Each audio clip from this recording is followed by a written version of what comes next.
В Якутии на несколько дней перекрыта федеральная трасса Колыма. На 869-м километре смыло 15 метров насыпи и часть автодорожного моста. Основной причиной специалисты называют высокий уровень воды на реке Эльги.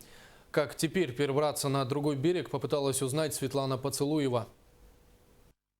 На правом берегу реки Эльги скопилось более 40 автомашин, не имеющих возможности продолжать движение по федеральной дороге Колыма в сторону Магадана. 13 числа здесь стою, но я в ночь приехал, правда.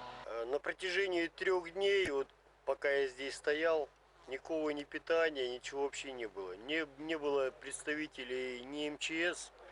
Объяснение одно, что дороги нет, неизвестно, когда будет. Всю Сибирь проехали, западную, центральную, вот восточную, в Якутию добрались. Уж больно назад не хочется ехать по Колымскому тракту. Ну, конечно, да. Тем более на такой машине, на копейки.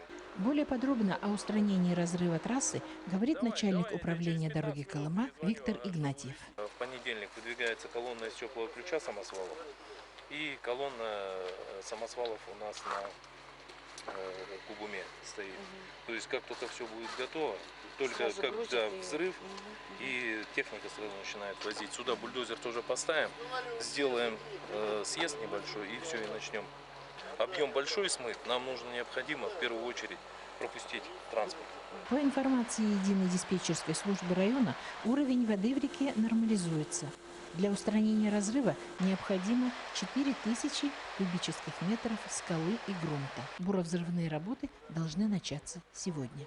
Светлана Поцелуева, Артур Старостин, НВК Саха, Усть-Нара.